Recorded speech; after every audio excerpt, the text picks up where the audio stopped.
Good afternoon, welcome. We're so pleased to have all of you joining us today at this webinar, which is proudly brought to you by the Minnesota Water Research Fund. Clean water is vital to our way of life, to our health, to our communities, and to the economy. Water is a central topic of research and scholarship across the many colleges, campuses, and research centers here at the University of Minnesota.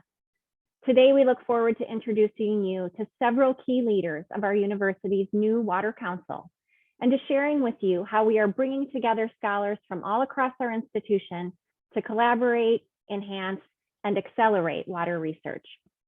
My name is Shannon Walkerstorfer, and I work in the external relations team for the College of Science and Engineering. It's my good fortune to work closely with our college's alumni, industry partners, friends, and benefactors. And in that role, I work closely with the Volunteer Advisory Committee for our Minnesota Water Research Fund. I'll introduce you to our committee chair and founder, Bernie Bullard, in just a few moments. But before we get started, I'd like to go over a few Zoom-related housekeeping items. First of all, if you'd prefer to listen to today's webinar by phone, you can call in using the instructions you can see on the screen right now. In addition, we want to let you know that we will try to leave time at the end of our presentation for you to ask questions of our presenters. However, you don't need to wait until the end. If you have questions, please type them into the Q&A window accessed at the bottom of your screen at any time. We'll do our best to get to as many as we can during Q&A. If you're having any technical issues with the Zoom, please type those into the chat window at the bottom of your screen, and my colleagues will do their best to assist you. We want to let you know that we are recording today's webinar, and we'll share that link with you after the event. Finally, we do have the live auto transcript feature enabled. To choose whether you want to see or if you want to hide the auto transcript, just click on the live transcript button at the bottom of your screen. Now that our housekeeping is out of the way, it's my pleasure to introduce you to the chair and founder of the Minnesota Water Research Fund. Bernie Bullard has devoted the better part of his life to making sure that our water is safe. We are proud to call him a University of Minnesota alumnus. Bernie has both his civil engineering degree and a master's in business administration from the university. And he is a well-known leader in the regional and national water and wastewater engineering field. Over his robust career, Bernie led St. Paul Regional Water Services. He served as the Director of Water Treatment and Distribution for the City of Minneapolis, and he shared his talents with local private firms such as TKDA, SL Serco, and CDM Smith. Bernie is also an active volunteer and has been extremely engaged with professional associations such as AWWA, APWA, and many more. Bernie has incredible expertise. And because I've had the pleasure to work with him over the past 6 years, I know that his expertise is only matched by his incredible passion. Bernie wants to ensure that the effective management of our water supply is informed by sound research. His vision is to have Minnesota continue to be a leader in this area. This is why he founded the Minnesota Water Research Fund through his own generosity in 2015, and why he's working so hard with his incredible group of advisory committee members. It's my pleasure to turn things over to Bernie now to share more about what inspired him and what our committee is working on. Thank you so much, Bernie. And again, thanks to all of you for joining us today to learn about the University of Minnesota new Water Council.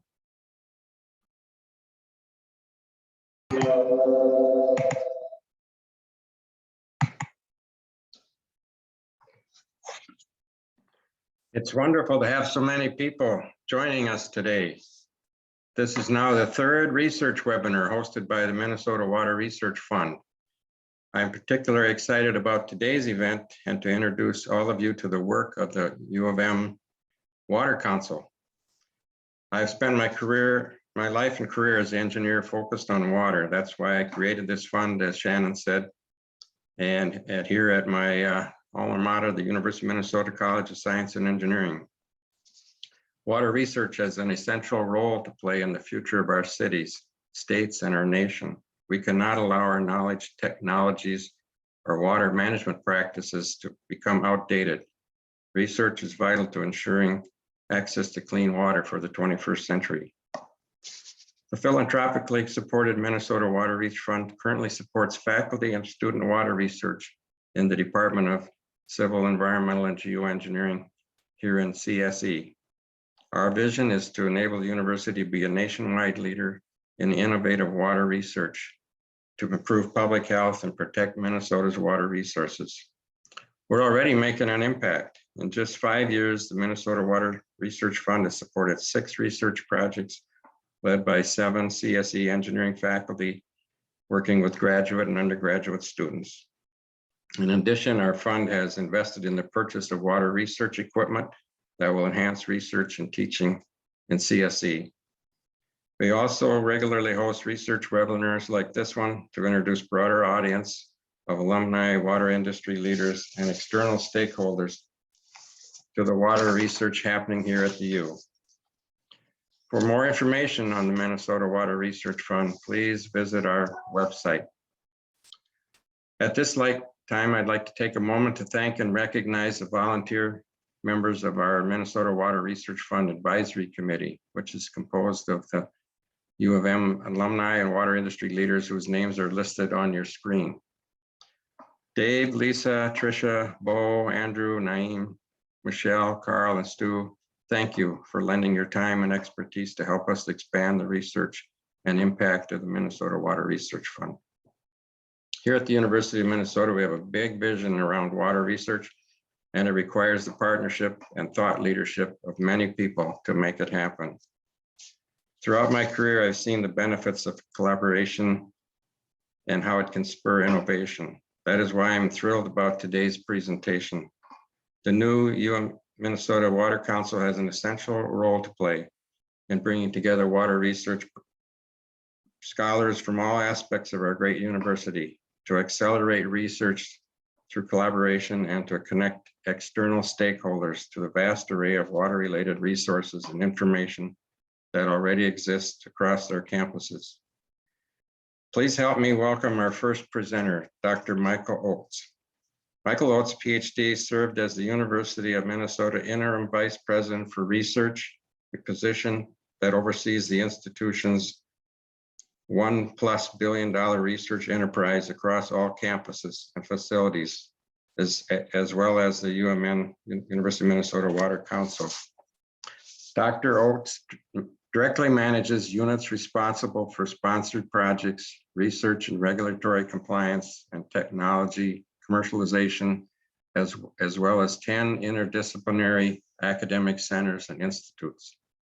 Dr. Oates has been part of the university community for 20 years, most recently serving as an Associate Vice President for Research.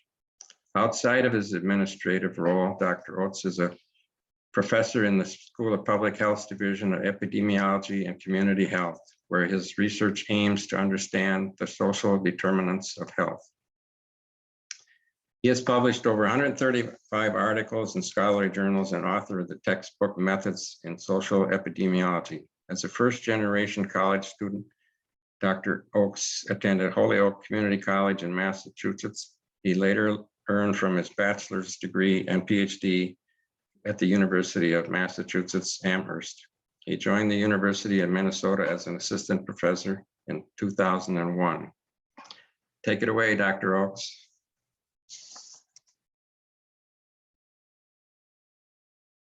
Ernie, thank you so much for all that you do and all that you bring to our community, and obviously for that most gracious introduction. Good afternoon, or I guess it's still morning by a few minutes here, everyone. I'm Michael Oates, and I have the privilege of saying a few words, just a few words to you this morning still. I'm in my office here at the University of Minnesota, this amazing research university. Just wanted to welcome you and give you maybe a little context about the large research enterprise and maybe some of the stuff I get to do serving in the role as Vice President for Research.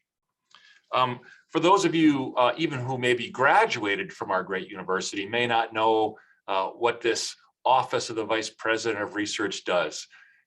And in simple terms, we're research administrators. We work for the research community and obviously for the people of the state and beyond. I get in my role to be a cheerleader for the wonderful work that the university does. I get to be a sort of convener and collider to bring in researchers and others to work on amazing projects. And yes, sometimes I need to be sort of the cop and ensure compliance. Those roles are amazing, and I get to work with amazing leaders, including our, I'll just say, amazing President Joan Gable. As Bernie most graciously said, we have a large group here. We have over $1 billion, $1.14 billion in research awards, a record year last year. All kinds of startups were sort of lead the country in this space, and doing amazing things. One of the key issues that I think are relevant for this conversation today is the idea of interdisciplinary research. But if you might, I want to reframe this a little bit. For several decades now, people have been working, people in my position and yours, on this idea of interdisciplinary research. People from engineering also working with public health or maybe biology and so forth. Wonderful, and I think that's really important. But I want to say a modern research university like ours needs to not only do that, but do something more. And that is to solve problems, pressing problems like water, water safety, water preservation, and so forth for the world. And so I talk about this idea of not only innovation, but innovation impact. And I sincerely think that's where modern research universities, great ones such as ours, can and should make stronger contributions. Part of that is telling better stories about the amazing work, frankly, so many of you are doing. Just a couple of examples of really amazing recent work going on here.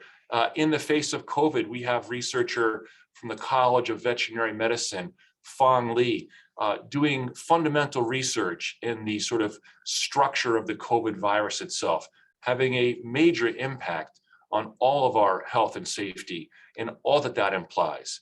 And that, of course, is a team effort, and Dr. Li, leads the way. In addition, in the face of COVID, my friend and colleague, Michael Osterholm, of course, you see him on the news and in his own podcast, really helping us understand the epidemic from an epidemiologic perspective, my background, and guiding the way of masks and mandates and all that stuff.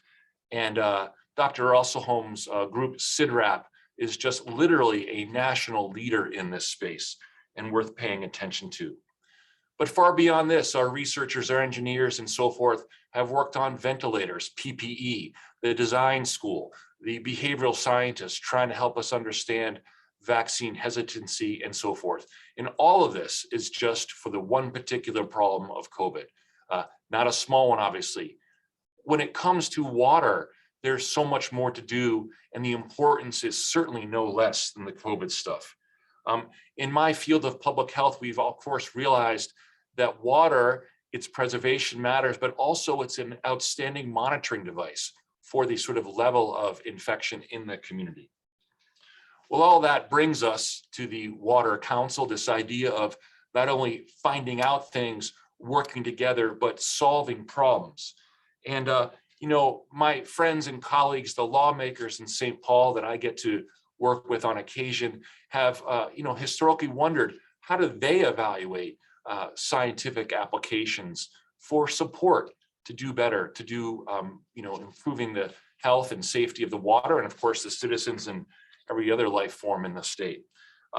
The Water Council in its various forms has really helped in that regard.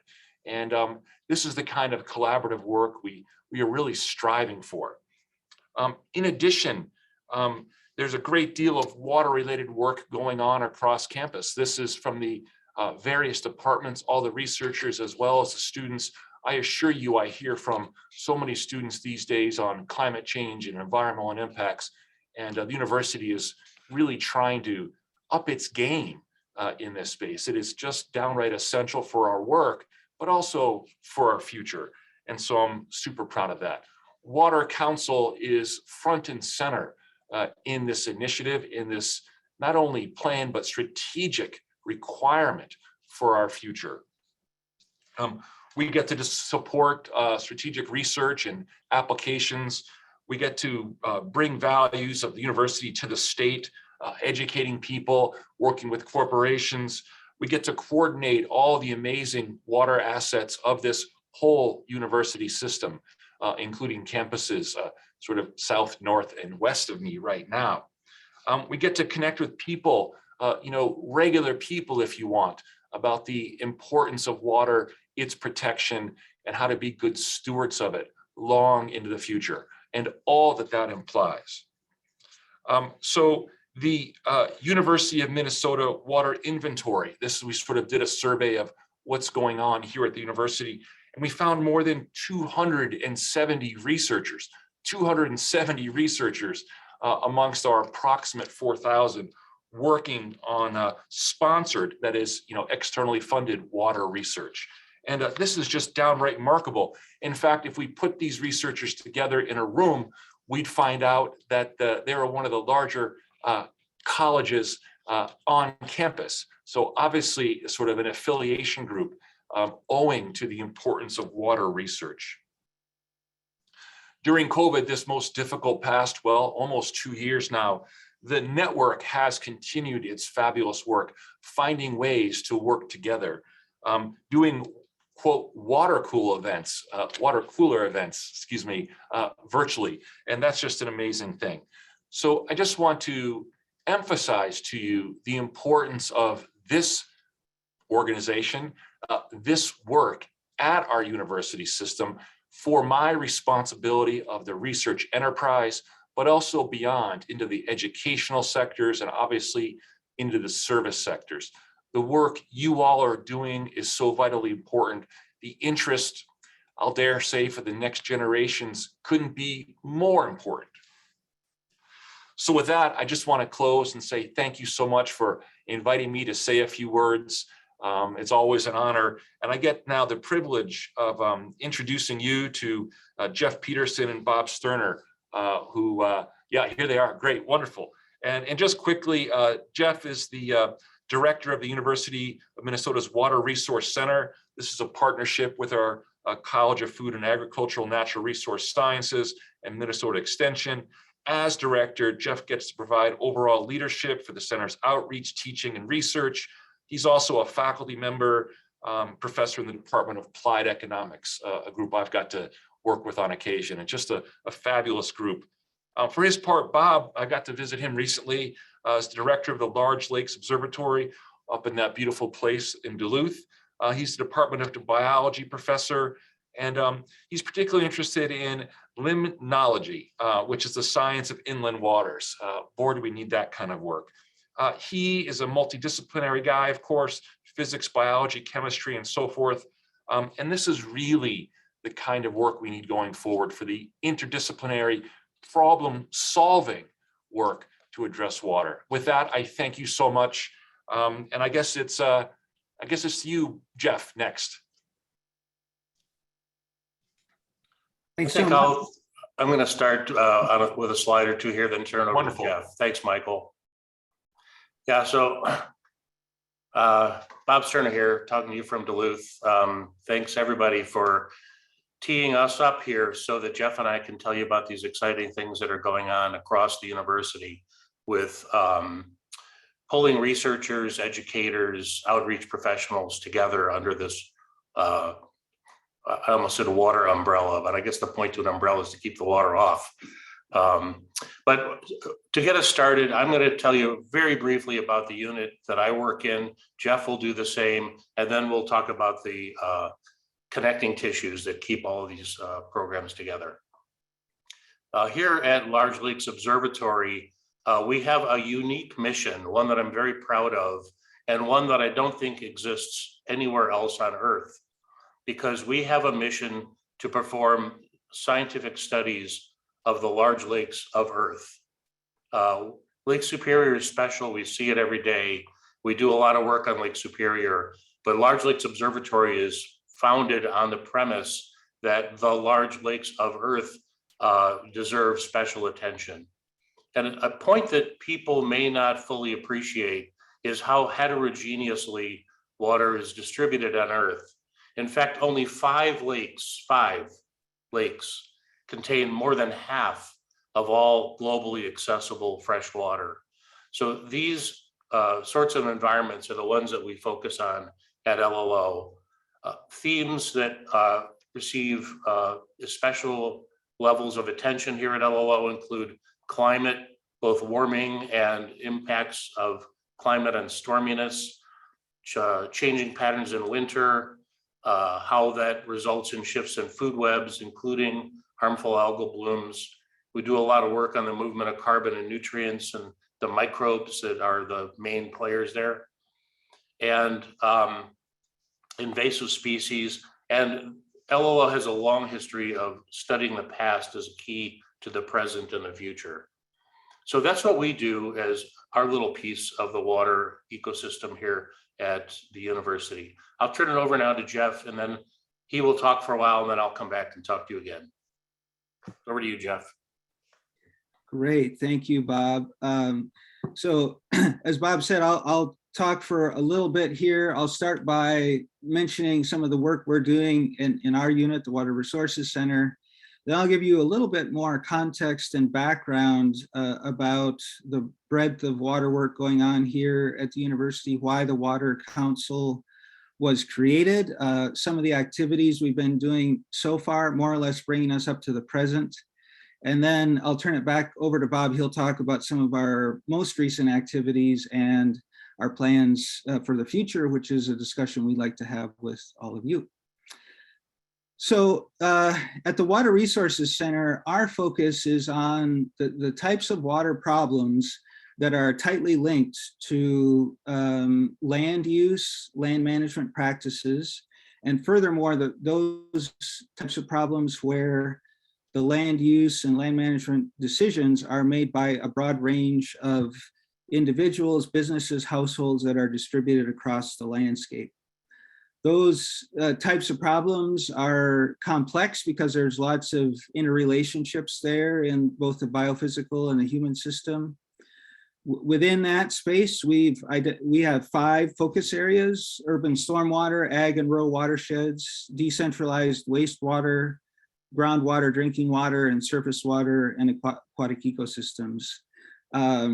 Don't have time to go into more depth on all of those, but you could find out more about some of the individual projects on our website. From these brief introductions of LLO and the Water Resources Center, I think you get a sense of the breadth and diversity of the type of water research that's going on around the university. And in fact, as I'll talk about in a little bit, the LLO and the WRC are 2 of a dozen or so, more than a dozen centers, institutes, programs that are focused on water, not to mention a number of additional academic programs.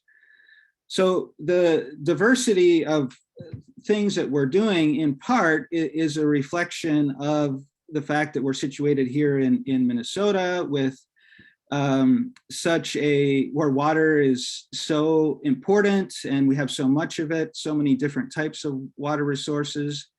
It's intertwined with our physical environment and also on people's daily lives.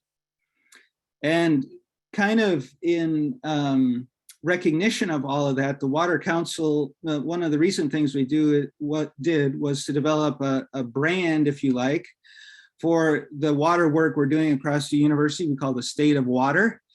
That has 2 different meanings. One conveying that the state of Minnesota is recognized, stands out for our water resources. In many ways, you could say we're defined, I think, by our water. But it also means that the other meaning here is that the state or the condition of our water resources is changing, it's complex, it's multifaceted, and it's connected with a number of our major societal grand challenges. I think maybe this talk, now that we put the slides together, would have been more accurate if we had titled it The Grand Challenges, plural, of water, because there are not just one. And for the next few minutes here, I just want to walk through a few examples of these major grand challenges where there's a bunch of people at the university working on those in ways that are connected with water. So one of these is food. Projections are that we're going to add another 2 billion people to the global population by 2050. And even to bring us up to the present to produce enough food for our current population, we put enormous strains on water resources, both in the quantity and the quality dimensions. So there's this huge question of how are we going to produce enough food to grow this still larger population while at the same time trying to restore our water resources. Another example is ecosystems. So our aquatic ecosystems are changing dramatically. There's stresses on them, some of which are caused by the strains from food production I mentioned, but there's other issues too, like invasive species, which we have all around the state, including in Lake Superior, as I think Bob mentioned. Health, so there's growing recognition of there's numerous linkages between water and health. It's called the water health nexus these days. So one example here is that harmful algal blooms. The nutrients that find their way into water bodies because of agricultural production create the conditions for these blooms, some of which are harmful because they contain cyanobacteria. Those bacteria, those species of bacteria release toxins that are harmful not only to human health, but to animal health. You may remember seeing in the news a few years ago that the city of Toledo had to shut down its full municipal water system because of a harmful algal bloom in Lake Erie. We have these here in Minnesota, if anything, increasing in prevalence. Climate change, obviously another major challenge of the 21st century. Once you enter a conversation about climate change, though, you will quickly find that water is a key part of that discussion in a number of ways. All of these issues have an equity dimension to them, which is really important. Access to clean water or even access to water to produce food is not distributed equally around the world, nor are the impacts from climate change and changes in ecosystems. Data is another one here. This is maybe one that seems not like the others, but it's a challenge in the sense that we need data to meaningfully address and understand these complex problems. It's true that we have more data available than ever before, and we continue to collect more of it at even faster rates. But the key challenge here is, how do we handle that data? How do we manage it? How do we share it? How do we interoperate it to get the most insight we can out of it? And there's an equity dimension here too. We have to ask ourselves, which communities are we even collecting data from? And if we are collecting data from a given community, is it truly for the benefit of that community, or who might benefit?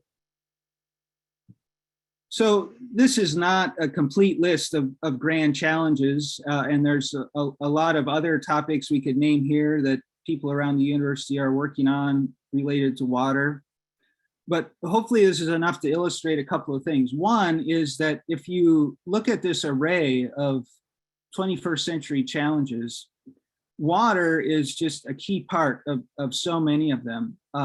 And you know, the way we have this slide laid out here, you might think of it as water occupying a central position among all these challenges. And also, if you look around the circle at the array of topics here, and also think about water, with the expertise we have at this university, the University of Minnesota is just super well positioned to address all of these challenges, given the depth and breadth of expertise we have. So with this broad range, this diverse set of entry points, if you like, to study different aspects of water, it's probably no surprise that we have quite a few different water programs that have evolved here over the years. LLO and WRC we already talked about, but there's a number of these other programs, and all of them, and they're all around the system, some at Duluth, some in the Twin Cities, some system-wide and statewide. They've all developed because they address a certain slice or set of water issues where there's a certain set of expertise that's needed to address them. And also there's a certain set of stakeholders probably who need the information, the research-based information. So these programs have developed relationships over the years with all those groups. So you can say this is a good thing, right? It shows that the university has been responsive to these varying needs and built connections with the people who need the information. But nevertheless, it's a challenge. It creates a challenge when we're trying to communicate or tell a cohesive story about what the University of Minnesota is doing related to this broad topic of water. So as Vice President Oates mentioned, this was one of the key motivations for creating the Water Council. It started back in 2016.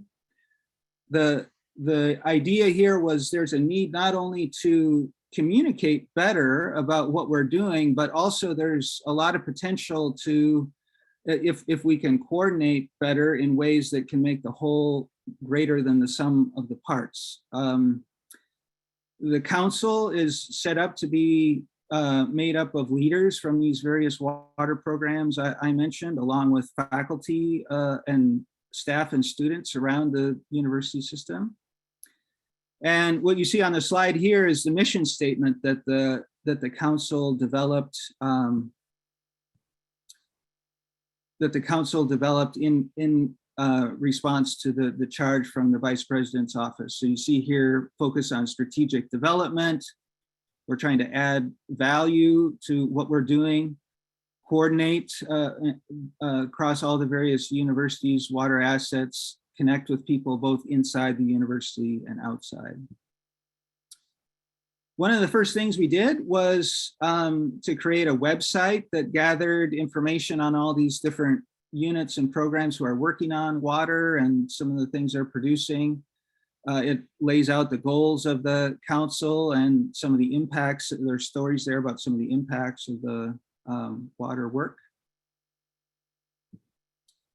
Here are the current members of the council. I'm not going to name all of them individually, but I invite you to look through the slide there. You'll see that it represents quite a range of representatives from different parts of the system and from different expertise areas. We have a plan in place now to rotate members on and off the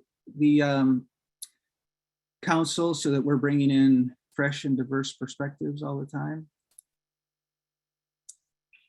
Vice President Oates also mentioned the water inventory. This was another project that we undertook to try to really get a handle on everything that's going on around the system, and just how comprehensive it is. I'm not going to go through all the details here. We can provide you the link to this if you'd like to read it. But I just want to mention a couple of key points. One that's already been mentioned is that if you add up all the activity related to water across the university, it's at a substantial scale. It's on par with one of the larger colleges. If for a minute, if you hold that vision of like a phantom college of water in your mind, there would be a lot going on in that college. Not a surprise given the diversity of water issues that we face, but you can get different takes on this if you look at all the different course titles, course descriptions, water scholar profiles, and so on. And then the third point is, wow, this is really spread out across the university. Once we tallied all this up, of the 270 some research or scholars working on water, they ultimately report to more than 25 deans or upper level administrators across the system. They belong to some 80 academic departments and another 40 centers and institutes. So once we did this, we realized that, okay, this is even probably a bigger and more complicated challenge than we realized, given the breadth and diversity of what's going on here. One of the next steps was to do some strategic visioning. One piece of this was to do a SWOT analysis: strengths, weaknesses, opportunities, and threats. These are just snippets pulled out from each of these categories, but they tell kind of the message that what we're trying, the key here is to harness the power of this system that we have and this breadth of water programs that are indeed being responsive to needs, but be strategic about developing connections across all these programs, making sure that we're bringing in people in the university who are working in water we may not even have thought of, and create opportunities for people with different expertise to work together and respond to additional needs. So we were at this point and doing this strategic visioning, and then bam, out of nowhere, just like probably for a lot of you, the global pandemic hit, and this conversation continued, but it took on somewhat of a different tack, still leading us in this direction though. So I'll turn it over to Bob now to talk about some of the next steps we took here. Thanks, Jeff. Appreciate you turning over to me so I can tell you a little bit about really what's been our focus at the Water Council for about the past year. And as Jeff mentioned, shortly after the pandemic caused all of us to head for our home offices and learn to work virtually, it came to us pretty early in that process that, well, maybe this nature of virtual interactions is what the University of Minnesota needed all along anyway. And so we decided that we would see how far we could take that concept. And through a process that I'll describe in the next slide or two, we have created the University of Minnesota Water Network. You can see the Water Network at the URL stateofwater.umn.edu. And the Water Council undertook this process of building this network in a pretty thoughtful, deliberative manner. So we decided we wanted to try to think hard about what we wanted to accomplish and then find the right tools to accomplish those goals.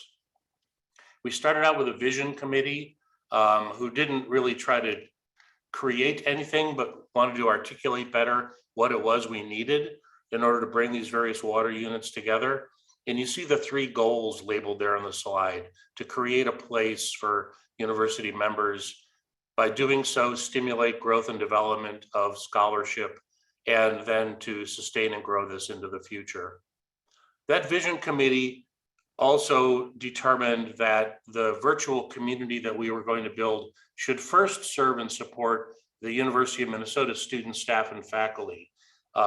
And once we accomplish that, think hard about strategically opening it up to external members. I'll mention a couple of places where external members can participate in this network. So yeah, there we go. There's part of the homepage with the three images. When you actually go to this website, these images circulate through a sort of a carousel. I like the images because it gives a nice visual representation of how diverse water programs are at the university. We managed to open the water network up for university members to opt in on January 27 of this year. And at the end of the first month, 81 people already had signed on to this network. And as of last week, we're at 225 members and growing. We got some nice press, including from the OVPR office, Michael Oakes's office, in the inquiry article that's displayed on this slide. Next slide, please, Jeff. So here is another kind of graphical representation of the diverse scholarship of water at the University of Minnesota. This slide was put together for us last week by Jan Franson at the University Libraries. And here, each dot on this diagram is an individual researcher at the University of Minnesota. And they are connected to each other by patterns of publication. So this is a bibliographic approach to understanding water at the University of Minnesota. And the points are generally distributed on the page here by the college that that individual comes from. And you see in purple, we have CFANS. I'll skip the water network for a minute. CSE in blue, VetMed in black, medical school, CBS, NRRI, et cetera. Members of the water network, those who are in that 225 that I mentioned, are in that kind of medium green color. And so the things I want you to notice from this slide are, first of all, the green water network color appears throughout this diagram. Water network members are widely distributed intellectually and administratively across the university. You also see the large number of kind of long arcs connecting people. Arcs which go from one cluster of colors to another represent intercollegiate collaborations. And so the water network is reaching into this big, complicated university and trying to let this style of research, this style of education or outreach, let people find each other and work together better. Next slide.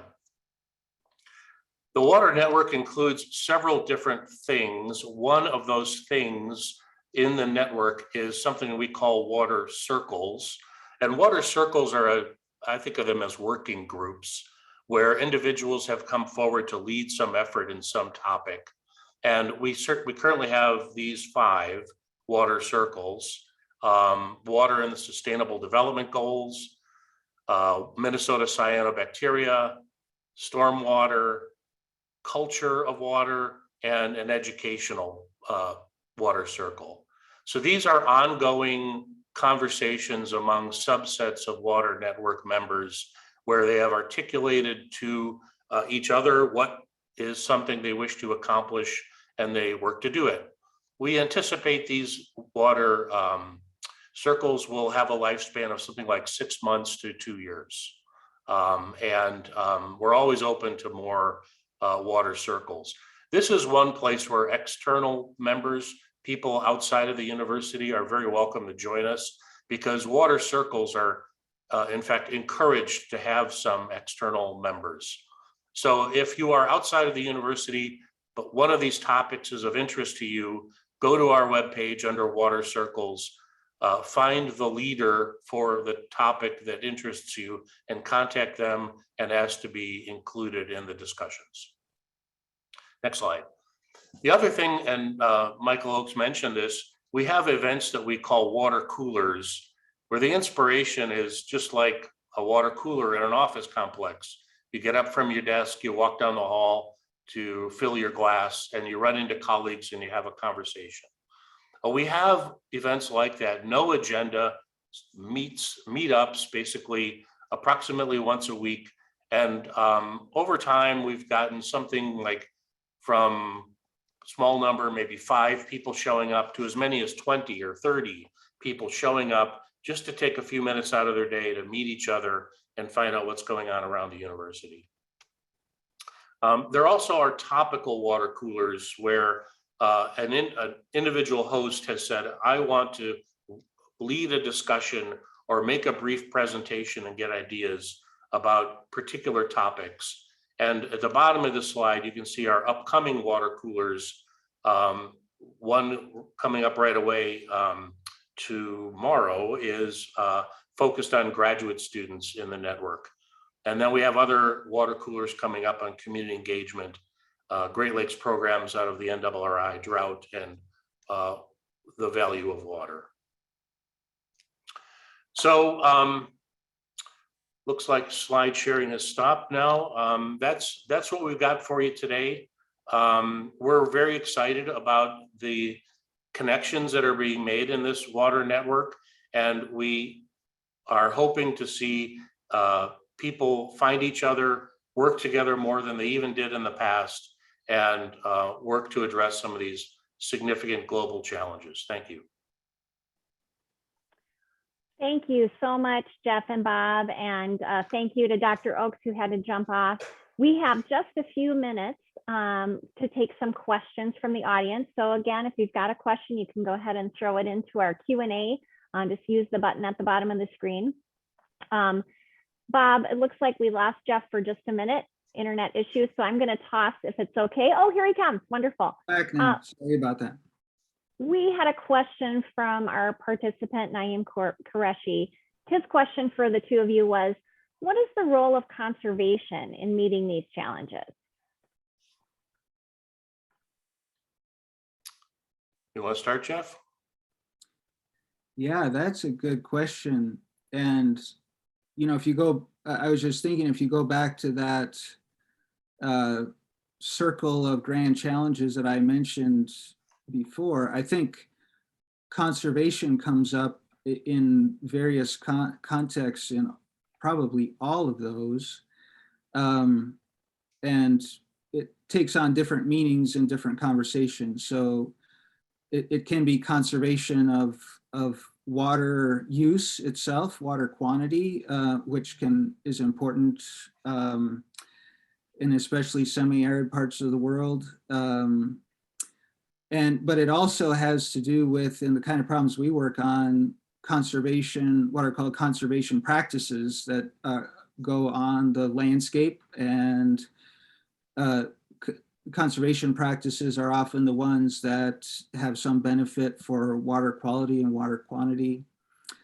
So in fact, a lot of the work that's going on is to better understand and quantify how those practices, conservation practices on the landscape, impact water bodies, but also from the human system angle, how the different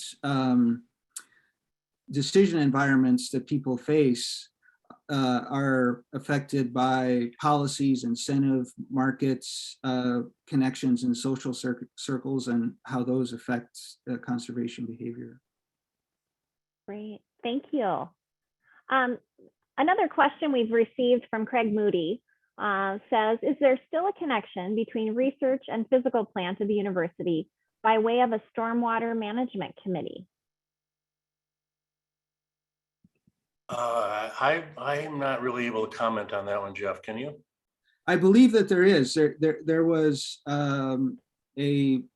there's a long-standing relationship between researchers and the operations side working on stormwater practices, and there's been a number of examples where university property has been used as sort of testbed cases for new practices and technologies and things.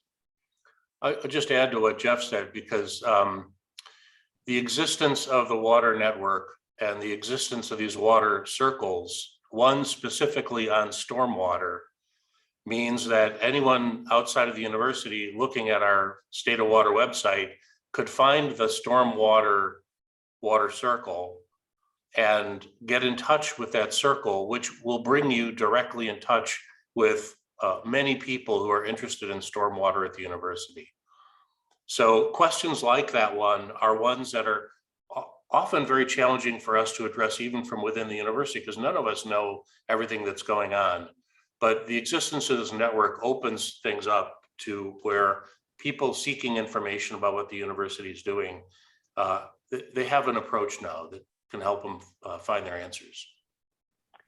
Thank you so much, Bob. And I think we'll make this our last question since we're getting toward the end of our hour together. And this question is coming to you from Jim Kottner, who says, what kind of funding opportunities do you anticipate coming out of the Water Council, if any? Hi, Jim.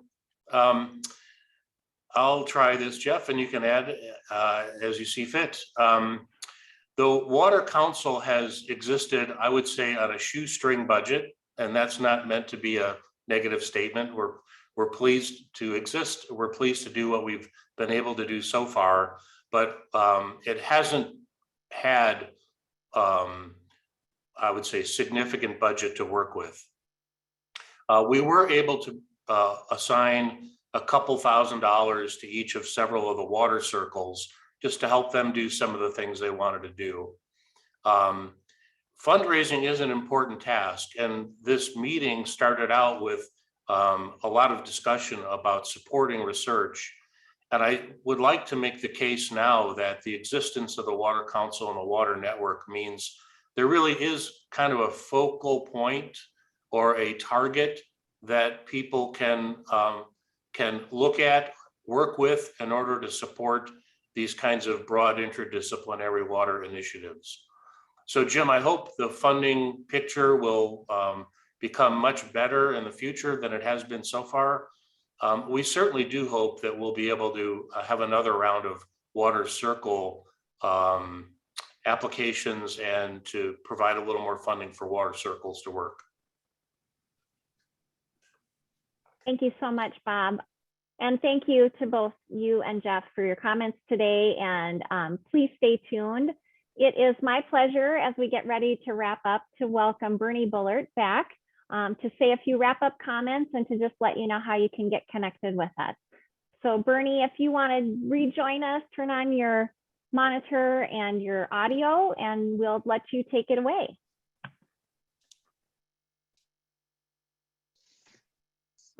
Michael, Jeff, Bob, thank you for taking time to inform us about the Water Council and for your passionate commitment to advancing water research. We are proud to have you as University of Minnesota leaders, helping us to address these pressing issues that affect every aspect of our lives.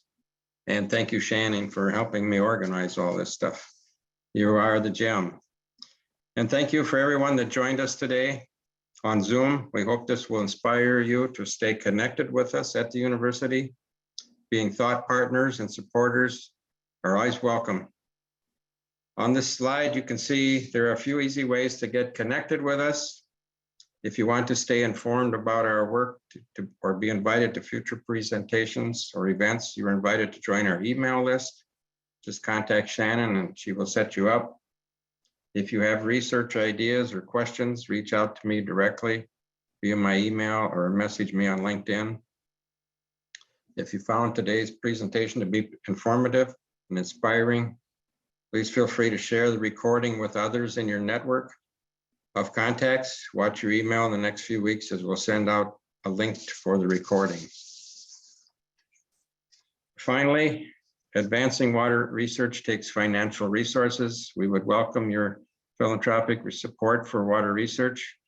I'm excited to announce the Water Research Fund will be participating in the Minnesota Give to the Max Day coming up on Thursday, November 18th. It's a statewide celebration of the impact of philanthropy can have, and we invite you to join us. Our goal is to raise at least $5,000 from our community, and we invite you to make a gift on November 18th.